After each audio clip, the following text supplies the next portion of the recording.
Karen thought she could get my truck towed out of my own driveway. She marched into the HOA meeting, demanded action, and even called the tow company herself. But what she didn't know was that I own the tow company. The very driver she tried to use against me was on my payroll, and when the truth came out, her entire empire of control collapsed piece by piece, until the same tow truck she threatened me with came rolling into her driveway. The truck sat quietly in the driveway, its paint catching the afternoon sun, like a badge of defiance. It wasn't just any pickup. It was heavy-duty with a polished chrome grille and reinforced bed that had carried more weight than most of the houses on the block could dream of. It wasn't flashy, not gaudy, not even loud. It was just solid, reliable, mine. But to Karen, it was an eyesore. The neighborhood prided itself on manicured lawns, silent driveways, and cars that looked more like display pieces than machines of labor. SUVs polished to showroom shine. Sedans that hadn't carried a single scratch of dirt. Each one parked with precision as if they were part of a catalog. But my truck didn't fit their picture-perfect world. It belonged to someone who worked, someone who hauled, someone who didn't care for their fragile sense of aesthetic order. And in Karen's mind, that made me a problem. It started small. I noticed her staring from her window whenever I parked, her lips tightening into a line of disapproval. Her gaze lingered, like she was memorizing every detail, plotting her next move. Days later, the first note appeared, folded paper, tucked under the wiper. It wasn't signed, but the tone carried her signature arrogance.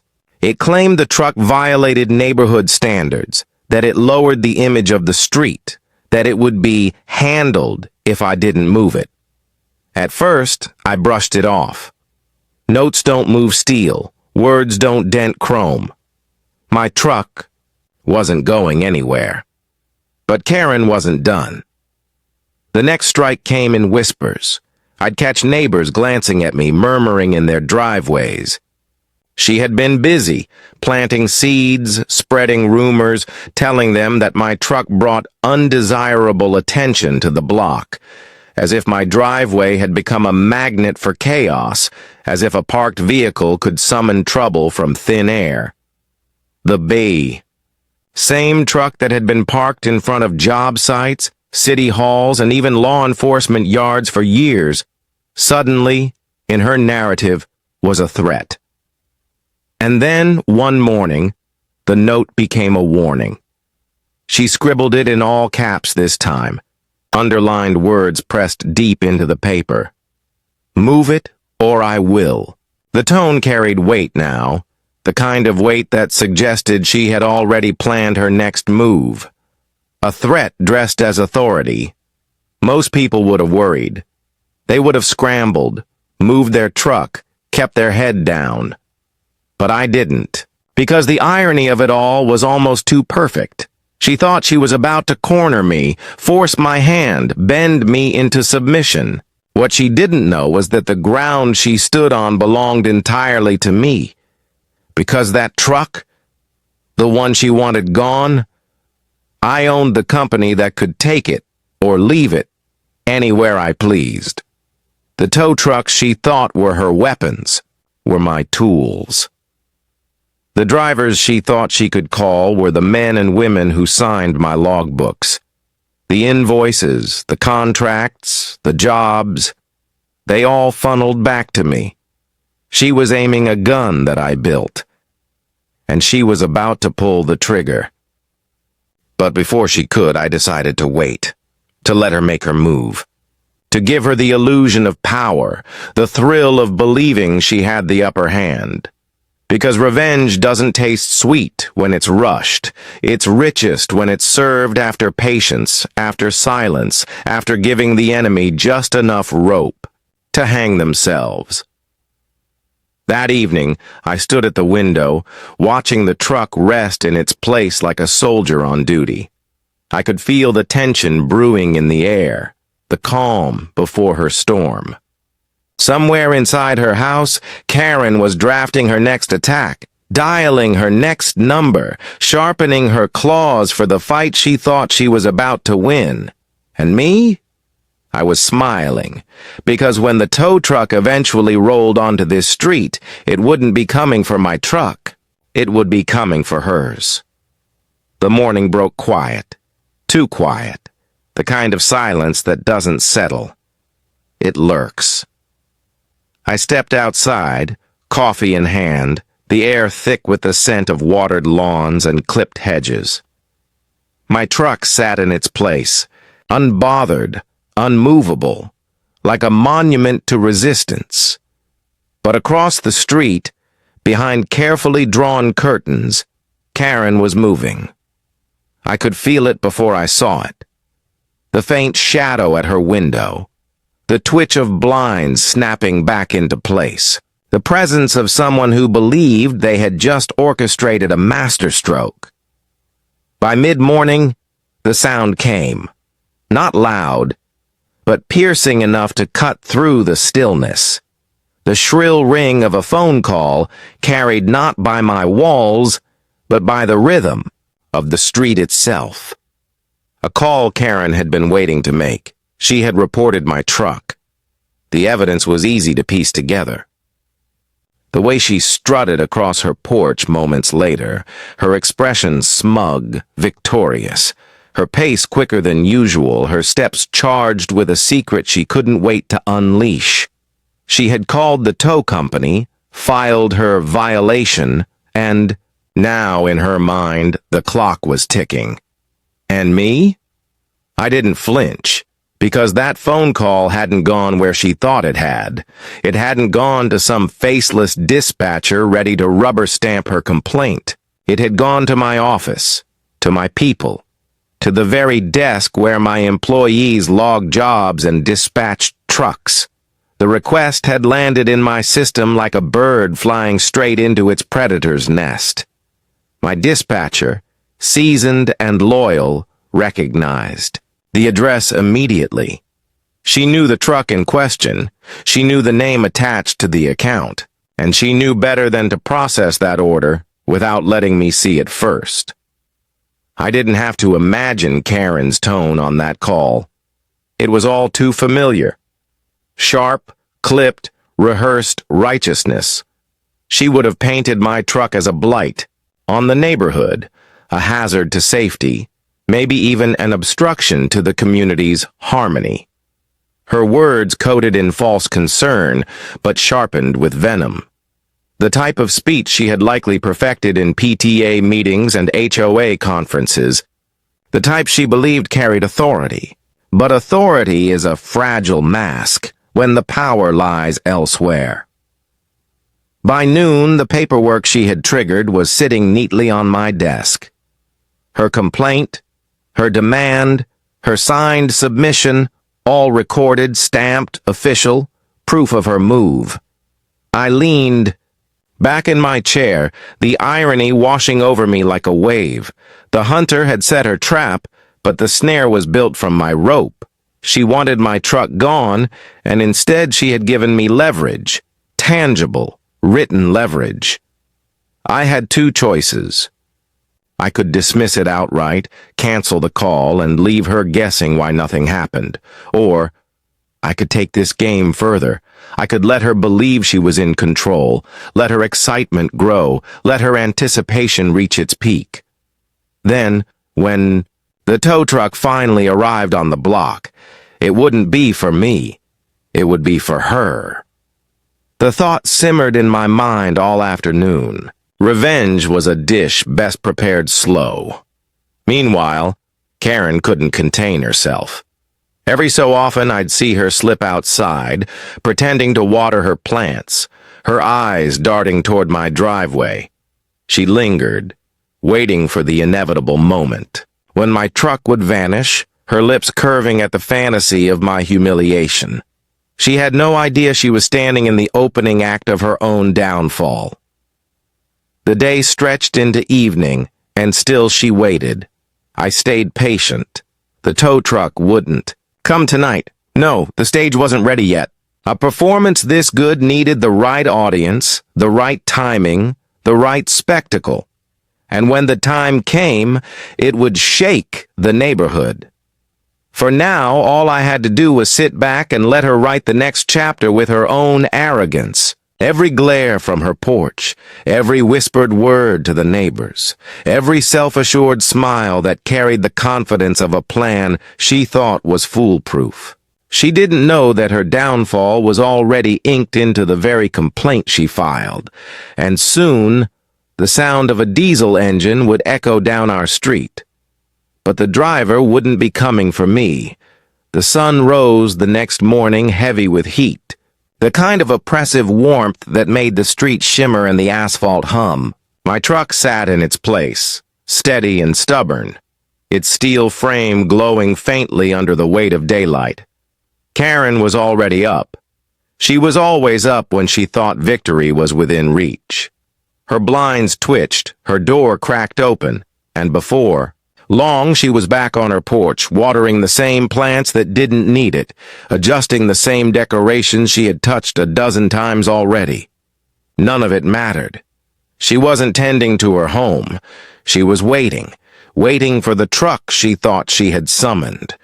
Her entire body betrayed her eagerness, the way she craned her neck at every sound in the distance, the way she shifted, her weight tapping one foot against the concrete like a child unable to sit still. She was rehearsing her triumph before it ever arrived. I watched without watching, my own movements slow and deliberate. Coffee in hand, newspaper spread across my lap, the picture of calm indifference. My silence was gasoline on her fire. Every minute my truck remained in place while she anticipated its removal only sharpened her impatience. She wanted the show. Now. She needed it. And yet she couldn't see the truth. The show was already unfolding. By mid-afternoon, I could feel the street humming with rumors. Karen had been whispering. The neighbors looked longer than usual as they passed. A few even slowed, offering subtle nods in her direction as if they had been briefed on the scandal of the century. She was painting herself as the savior of the neighborhood, the one bold, enough to stand against the unsightly nuisance parked in plain view. But that was fine. Let her build her audience, let her draw the curtain higher and higher. The more people she pulled into her charade, the harder the impact would be when the stage collapsed beneath her. I wasn't idle either. At the office, I had already pulled the paperwork. My dispatcher laughed when she saw it, the irony too delicious to ignore. Karen's official complaint sat neatly in my records, signed and time-stamped, her handwriting proof of her intentions. I gave the order to hold it for now. No trucks were to move, not yet. Instead, I told them, wait. Wait until the weekend when the neighborhood would be buzzing with activity. Wait until the lawns were filled with families, the sidewalks alive. With strollers and dogs, the street lined with parked cars. Wait until Karen's audience wasn't just a handful of neighbors, but the entire community. Because revenge wasn't just about justice. It was about spectacle. That evening, Karen's frustration began to seep through her mask. I saw it in the tightness of her jaw, the way her watering can clattered against the porch railing when she set it down too hard. She had expected instant results. She wasn't used to waiting, wasn't used to her authority being tested. But patience was my weapon, and I wielded it mercilessly. The third day brought the first crack. Karen made another call. I could almost hear the shrill pitch of her voice even from across the street. She was demanding answers now, pressing harder, convinced her initial complaint had been overlooked. But once again, the call came straight into my system. My employees, seasoned in discretion, logged it with quiet smiles and sent it to my desk. She was digging deeper without knowing she was only burying herself. By the fourth day, the neighborhood was restless. Some began murmuring that maybe Karen had exaggerated. Others wondered aloud why nothing had happened yet, and Karen, desperate to salvage her reputation, doubled down. She assured them it was coming, that the truck would be gone any day now. She didn't know she was right. It would be gone soon, but not mine. Her arrogance had locked her into the waiting game, and she was playing against someone who had already stacked the board. On the fifth day, I placed the call myself. Quiet, direct, final. A single tow truck would be dispatched to our street on Saturday morning. The driver would know exactly which vehicle to target, and it wouldn't be the one she expected, because I wasn't the only one on this block with a vehicle in violation. Karen's car, shiny and self-important, had sat too long in a spot clearly marked for guests. She had been so focused on me, so eager to make a spectacle of my truck, that she ignored her own misstep, and I would make sure it was the very rope that tightened around her neck. The waiting game was nearly over. The tension she had built, the gossip she had spread, the spotlight she had drawn, it would all turn on her in a single morning. And when that diesel engine finally growled down our street, Karen would run to her porch, smiling, expecting to see my humiliation.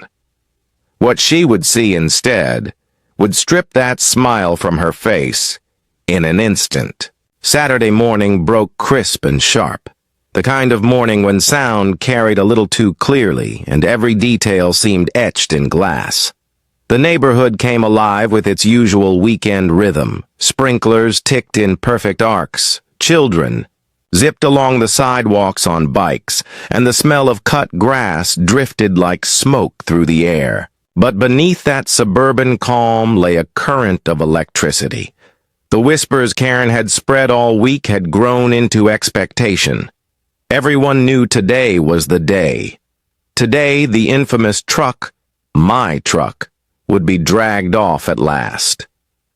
Karen had staged, her porch like it was a throne room. She sat at the center, prim and poised, her chair angled just so, as though she were hosting the event. A glass of iced tea sweated on the table beside her, untouched, and her eyes scanned the street with an eagerness that bordered on desperation. The audience she had drawn was impressive. Neighbors raked slower, lingered longer, found excuses to stay outside. Some leaned against their fences. Some gathered in little clusters, whispering and pointing in my direction. I could feel their glances cutting across the street. I didn't flinch. My truck sat unmoved in the driveway, clean, and gleaming as if mocking her with its defiance. I stood nearby, hands in my pockets, the picture of calm indifference. Then, faint at first but growing louder, came the sound that pulled every head toward the entrance of the subdivision. A low, steady rumble. The growl of a diesel engine. The tow truck had arrived. Its hulking frame rolled into view, sunlight, glinting off chrome, the hydraulic arm gleaming like the blade of an executioner. It moved slowly, deliberately, filling the street with authority. Conversations stilled. Lawns grew quiet. Even the children paused, their bike wheels spinning in silence. Karen nearly leapt from her chair. Her grin stretched wide, her fingers fluttered with excitement, and her voice rose just loud enough for the crowd to hear. She had waited all week for this moment, convinced it was her victory. But the driver wasn't looking at my truck. He wasn't glancing toward my driveway, wasn't angling his mirrors for a better view of the shiny pickup she hated so much. He already knew his target, and it was parked just a few steps away from her porch. Karen's car. It sat there smug and gleaming, nose angled slightly too far into the fire lane, wheels aligned perfectly in a space marked for guests. A violation she had ignored countless times, convinced her own rules didn't apply. The driver pulled up. Directly in front of it, hydraulic arm lowering with a mechanical hiss. The sound was deafening in the silence. Karen froze. For a moment she didn't understand. Her mouth hung open, eyes darting between my truck and hers as though the universe had made some clerical error, but then reality struck. The tow wasn't here for me. It was here for her. The neighborhood rippled with shock. Heads turned, whispers spread, and slowly, almost cruelly, the murmurs became laughter. The sight of her prized car being hooked and lifted was too rich, too perfect for anyone to ignore. Karen scrambled to her feet, waving her arms, her voice cracking with panic. She shouted, demanded, pleaded, but the driver didn't stop. He had his orders, he had his paperwork, and in his back pocket, signed by me, was the authorization she herself had triggered.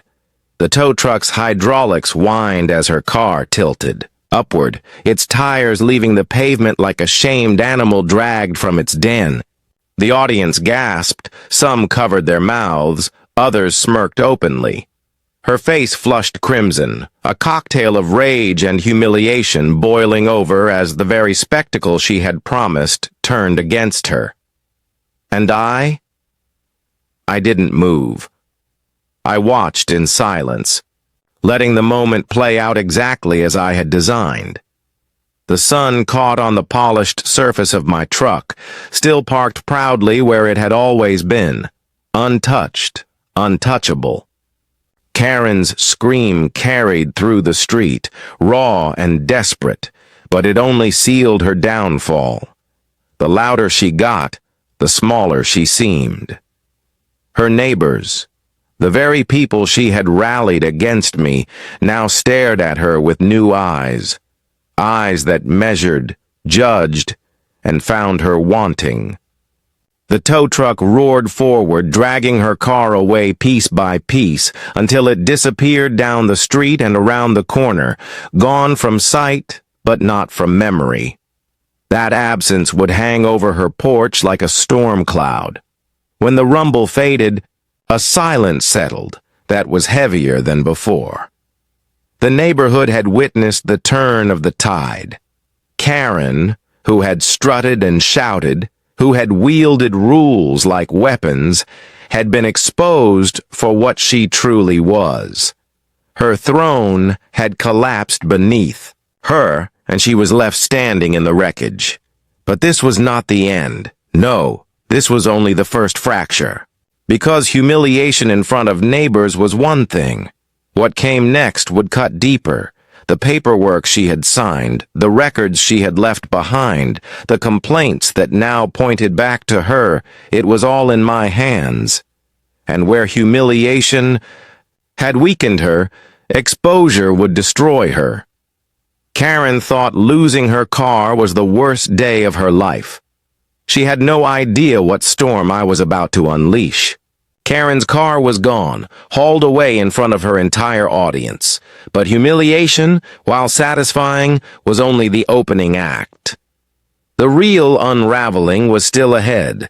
The neighborhood carried the memory like a rumor carved into stone. Every time Karen stepped outside, she felt the stares. Every rake scratching across the lawn, every hedge trimmer humming in the background, seemed to whisper the same thing. She lost. But Karen wasn't someone who accepted defeat quietly. No. Humiliation curdled inside her like spoiled milk, and she threw herself into the only weapon she had left, the HOA. She flooded the board with complaints. My truck was still a violation, she wrote, her words dripping with venom. The driver had made a mistake, she insisted. Her car had been taken unfairly, she argued. Neighbors received mass emails from her account, thinly veiled attacks dressed up as community updates. She even began circling the block like a hawk, phone in hand, snapping photos of every car, every lawn, every trash bin left out a moment. Too long. Each click of her camera was another petty attempt to rebuild the authority she had lost. But her desperation only made her careless. For the first time, people began to look back at her, closely. They noticed her own violations, her porch railing half rotted and never repaired, her garbage bins sitting out days past pickup, her habit of parking in guest spaces whenever it suited her. The rules she had weaponized were circling back like vultures, and I had the paperwork to prove it. Karen's car hadn't been taken on a whim. It had been towed legally under her own HOA regulations, with her signature attached to the very policy that condemned her. I gathered the documents carefully. The bylaw updates, the violations, the towing authorization she had demanded. Each page was a mirror she would be forced to stare into. The more she pushed, the more evidence stacked against her. Complaints that had once vanished into the board's shadows now stuck like glue. The HOA president, once her silent ally, began to distance himself, sensing the shift in the air. What had once been Karen's iron grip was cracking in her very hands. And, still, she fought. She called for an emergency HOA meeting, determined to make an example of me. She pictured herself reclaiming her throne in front of the board and neighbors alike. She wanted a trial, a reckoning. I gave her one. The meeting was held in the community clubhouse, a room that smelled faintly of disinfectant and carried the hush of a courtroom. Folding chairs lined the walls, filled with curious neighbors. The board sat stiff behind a long table, their faces weary from years of trivial squabbles. And in the middle of it all, Karen stood like a prosecutor, her voice sharp and brittle. She laid out her case, railing against me, against my truck, against the injustice of her car being towed. She waved papers in the air, her words tumbling over themselves in anger. For a moment, she almost convinced herself the crowd was with her. Then it was my turn. I didn't shout, I didn't wave papers. I simply set down the documents I had gathered, copies of the HOA bylaws, logs of her repeated violations, the authorization form with her own signature scrawled across the bottom. I let the silence of the room frame my case. The effect was devastating.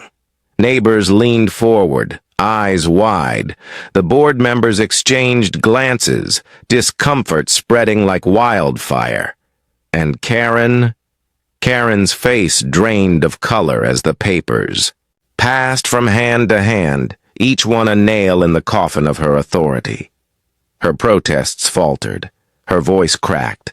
The same neighbors who once feared her now muttered under their breath, their sympathy burned away by years of her hypocrisy. She had wanted a stage, and she had gotten one. But instead of reclaiming her throne, she was stripped bare in front of everyone. The board announced a decision that landed like a gavel.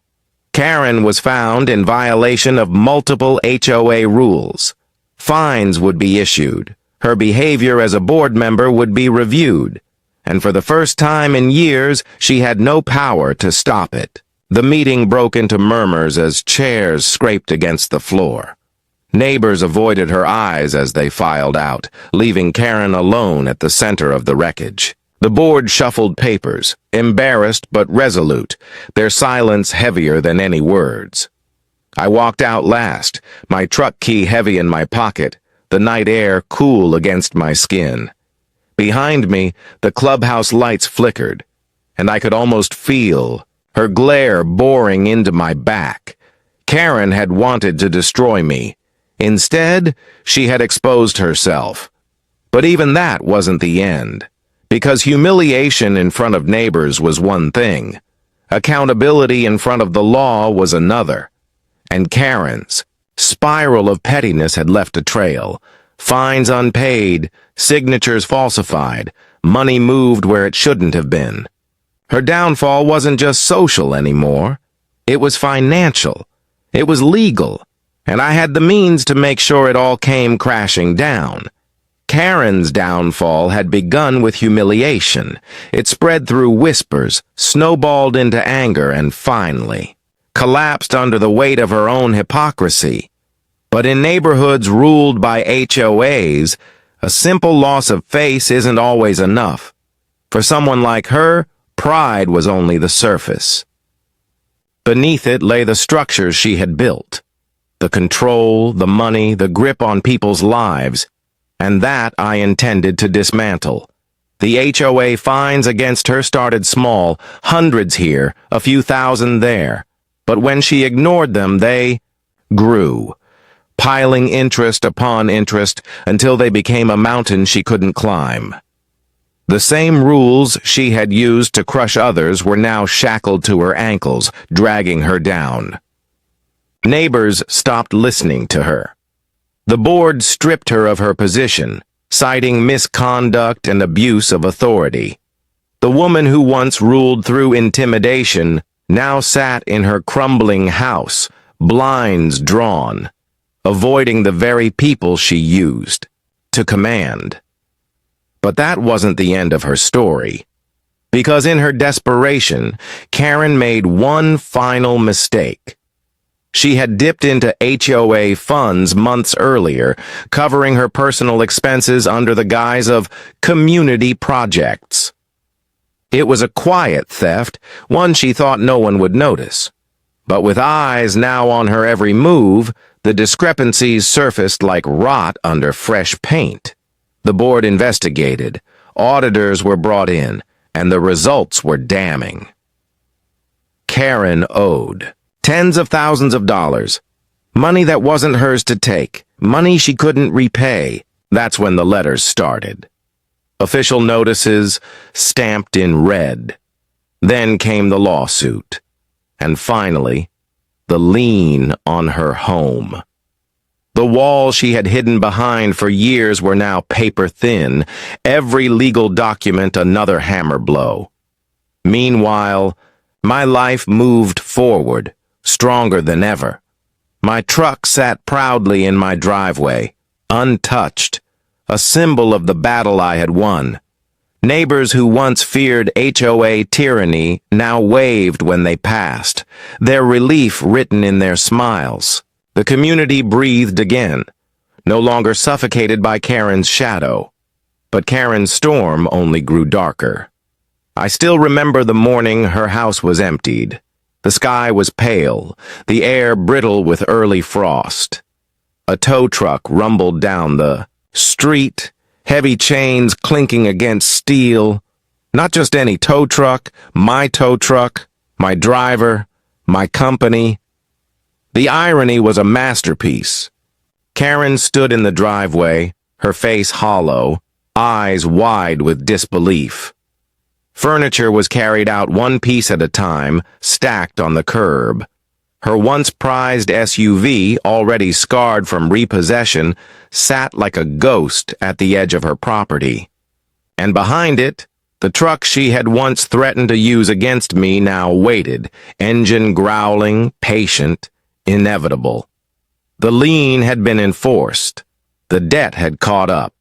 The house she had fought so hard to defend was no longer hers. Neighbors gathered quietly at the edges of their lawns, watching the spectacle unfold. No one spoke. No one offered her help. They didn't need to. This was justice, not through cruelty, but through consequence. Every rule she had twisted, every ounce of power she had abused, had come back to drag her down. And when the last box was hauled away, when the locks were changed, the final sound that echoed through the street was the metallic snap of the tow truck's chains tightening. Her car lifted into the air, just as she had once threatened mine would. The crowd shifted. Some shook their heads, others whispered, But me? I stood still, watching the moment for what it was. Not vengeance, not cruelty, balance. Karen had always believed the neighborhood belonged to her. But the truth was simple. No one owns a community through fear.